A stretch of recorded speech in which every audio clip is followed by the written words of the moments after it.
Adrian Carton de Wiart fought in some of the 20th century's deadliest battles and endured everything from losing limbs to receiving bullets to his noggin.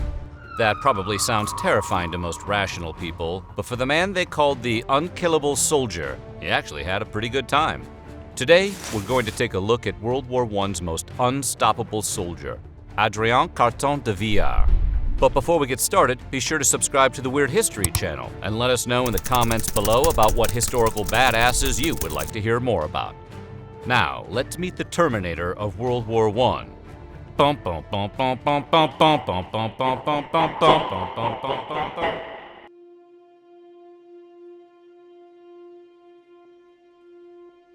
In 1880, Adrian Carton de Wiart was born to a wealthy, privileged family from Brussels. He spent a good part of his childhood in Cairo and then got his education in England with the expectation he would become a lawyer. But Carton de Wiart had another calling, that of the soldier. When the Second Boer War broke out in 1899, Carton de Wiart was a student at Oxford. Being a Belgian national, he didn't really have a personal stake in the struggle between Britain and South African Boers, but he really wanted to fight anyway. Using a fake name, age, and nationality, he enlisted in the British Army. All this behind his father's back. Carton de Wiart would later write that this was the moment he knew war was in his blood, saying, "I didn't know why the war had started, and I didn't care on which side it was to fight. If the British didn't fancy me, I would offer myself to the Boers." Before the conflict was over, he would take bullets to his groin and abdomen. Man, that just hurts to say. But it didn't kill Adrian's enthusiasm for war one bit. Serving in the Boer War convinced Carton de Wiart that combat would be his life's work. With the battlefield as his canvas, Adrian would become a warrior artist. But he was nearly derailed. In 1902, he sought out and received a position in British India fighting with the Irish Dragoon Guards. During this stint, Adrian nearly lost his commission for firing his gun at another person because he found that man annoying. I totally understand. Adrian had been recovering from some cracked ribs when a local laborer started bothering him. Carton de Wiart first threw some stones at the man, but the target simply moved out of range. This might have ended the whole thing, but once he was safe from the stones, the laborer turned around to laugh at the convalescing soldier. That was a bad idea. As Carton de Wiart tells it, "It was too much for my temper, and I promptly put up my gun and peppered him in his tail." The laborer reported him, and he was put under arrest the following morning. Carton de Wiart was punished with a heavy fine, but did not ultimately lose his commission over the incident. Life lesson: never turn your back on an Adrian, especially if he's holding a gun. Britain entered World War I in 1914, and Carton de Wiart was really enthusiastic about being a part of it. Eagerness, however, isn't a bulletproof vest, and he quickly had one of his eyes blasted out during a skirmish. One would think his chief concern would be survival, or maybe keeping his sight, but it wasn't. He was only worried the lost eye would compromise his ability to fight, saying, "People imagine the loss of a hand to be far more serious than the loss of an eye, but having tried both, I can say sincerely that it is not my experience." By most accounts, World War I was a nightmare, and 1916 was a particularly bad year. It brought Verdun and the Somme, two of history's deadliest battles in which millions were killed. Adrian Carton de Wiart, however, saw things a bit differently. Despite losing both a hand and an eye, Adrian rose all the way up from being a captain to being the youngest brigadier general in the Allied Army. As such, he considered 1916 the luckiest year of his life. Years later, Carton de Wiart would write that he truly enjoyed his experience in World War I and wondered, why do people want peace if war is so much fun? In 1915, Carton de Wiart was commanding troops on the Western Front. The enemy fought with both guns and gas, so serving in the trenches was especially dangerous. Despite this, Adrian was happy to be there. War movies typically show us soldiers running through such battlefields dodging bullets and shells, but Adrian didn't bother.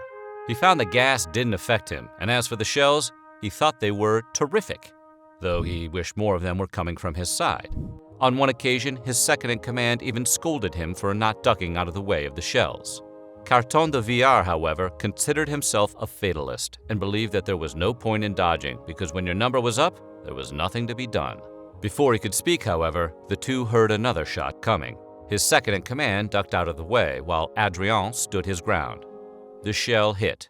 Carton de Wiart was thrown some distance, and when he picked himself up, he immediately noticed a hand on the ground. When he inspected it closely, he realized it was wearing the glove of his second-in-command. The rest of that man's body was 30 or so feet away. When it's your time, it's your time. During a battle in 1915, Adrian Carton de Wiart severely injured his hand. He would describe the injury as a ghastly sight. 2 fingers were dangling from a bit of skin, and his palm, along with most of his wrist, had been shot off. Complicating the matter was that his watch had been fused to the remains of his wrist. He asked the doctors to remove his dangling fingers, but they refused. So he pulled the fingers off himself. Yeah. Adrian said he felt no pain doing it. Unfortunately, Adrian's hand didn't heal and he had to have it amputated, a procedure he described as no worse than having a tooth out. And if you think having only one hand kept him from returning to the war, well, you clearly don't know Adrian Carton de Wiart.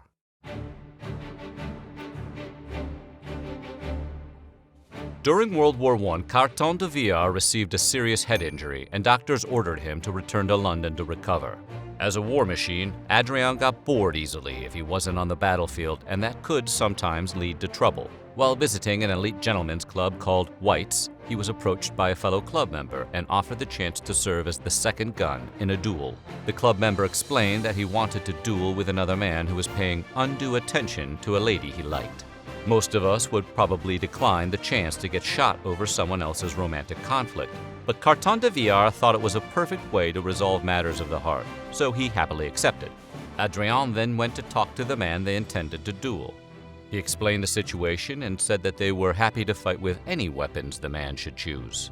The other fellow, however, found the whole thing ridiculous, and it took some time for Carton de Wiart to convince him that he was serious.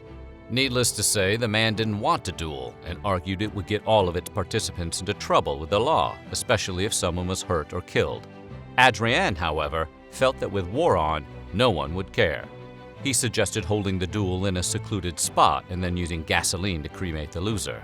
If that plan sends chills down your spine, then you're not alone. The man was so freaked out he immediately signed an affidavit swearing to never speak with the lady again. Adrian loved guns. However, he also knew he had a considerable temper, and he feared that if he lost it, he might end up shooting at his own people. To guard against this, he refused to carry a revolver and instead chose to arm himself with a walking stick. Such was the case at the Battle of the Somme, where he led troops into combat. Being armed with nothing but a stick would hamper the effectiveness of most men, but Carton de Wiart wasn't most men.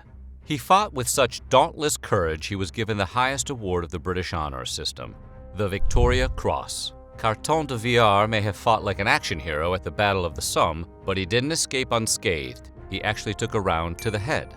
In his memoirs, Adrian would recall that the doctor verified his skull was still intact, ordered him a bottle of champagne, and then explained that by some miracle, a machine gun bullet had passed right through the back of his head without touching a vital part.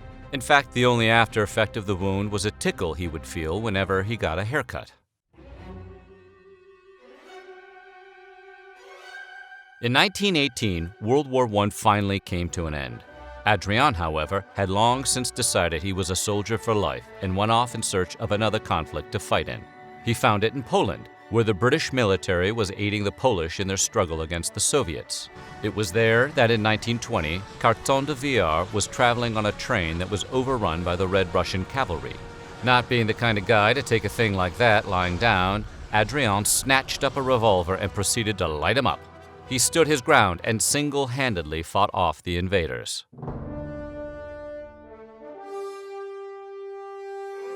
In 1939, World War II broke out, and there was no way Adrian Carton de Wiart was going to miss it. He had 30 years of military experience under his belt, and the government knew they needed him. No less than Winston Churchill himself asked Adrian to lead the British military and diplomatic efforts in Yugoslavia. While traveling there in 1941, his plane crashed at sea and was discovered by Italian soldiers. Carton de Wiart was detained and became a prisoner of war. Despite being 60 years old at that point, Carton de Wiart was still tough as nails, and he attempted to escape at least 5 separate times. He never made it, but he caused a ton of trouble for his captors and finally got his freedom in 1943.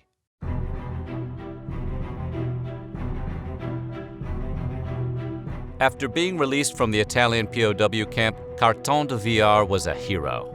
Winston Churchill, who considered him a model of chivalry and honor, made him a British representative to China, where he worked alongside important officials like Kai-shek.